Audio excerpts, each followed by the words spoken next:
Hello and welcome to Barkland Labs. Today I will be talking about how to do a little glass bending. Uh, this is the first of two pieces of glassware I'm going to teach you how to make this year. It's kind of an important tool in your chemistry toolkit is to know how to make the type of glassware that you may need. What we're going to be starting with is big old glass tube. This is something you will split with multiple people. You need a glass cutter. I will be in charge of this because there's a little bit of an art to it. You're going to use a ruler to measure this out. We want to use about 10 millimeters or so of this glass and a Bunsen burner. That's really all you need. So the first thing first is breaking the glass. What you want to do is you want to measure it out. And it's a nice idea to use like a permanent marker or something to measure out exactly how much you need. 10 millimeters is right here. I just measured it out on my ruler. And then this glass cutter, if you take a look at it, you can see this tiny little blade right here. You're going to put I'm going to clamp the glass in here, and then you rotate that around the glass with a decent bit of pressure to it. It's going to score the glass. That word score basically means to scratch it, and then I'm going to break it. So here we go. It's in there, and I'm applying pressure. You don't want to do too hard, otherwise it'll just crunch the glass, and you don't want that to happen. And that's probably good now. You may or may not be able to see it on there. Yeah, you probably can't, but it is scored. A good idea is to use a paper towel and hold it and break it in here. I actually don't like to do that because it's not as precise. But that's kind of the safest way to do it. Now you lean it against the table, and there we go. Okay, so you can see we didn't get the cleanest break in the world on that end, and that's fine. I actually want to show you what we're going to do about that in a bit. So let's get that Bunsen burner going.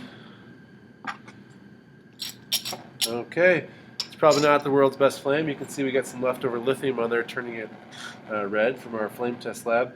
I'm going to turn down the gas a bit. We want a nice, defined, tight blue cone, not this gigantic flame here.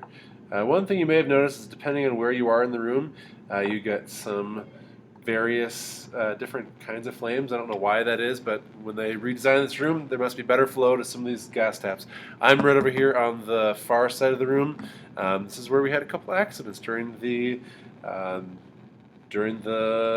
distillation lab from too hot of burners, and part of it's because these burners burn really hot. Okay, so you've got your glass now. And you want to kind of target a spot that you're going to actually do your bending on. This might be a little bit nerve-wracking because you have to hold on to the glass as you're putting in the flame. You don't actually need to use any hot gloves for this. The key is to rotate it so you're not just heating one part evenly. So I'm putting it in here.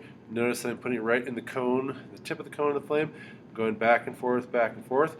Still just fine for me to touch there.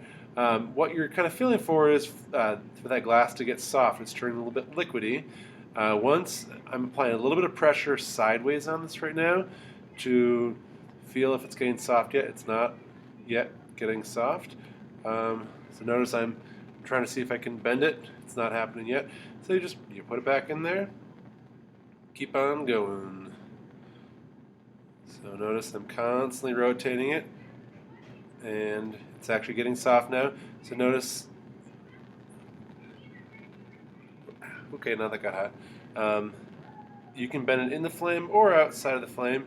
And right about now, just a very slow pressure being applied to that. Now we've got a nice L-shaped piece of glass. That's exactly what we wanted, is that 90-degree bend. Another thing you can do, and this is a little bit harder, is to just put the end of that in there. What's going to happen is it's going to soften those sharp or jagged edges so that you're less likely to possibly cut yourself with this.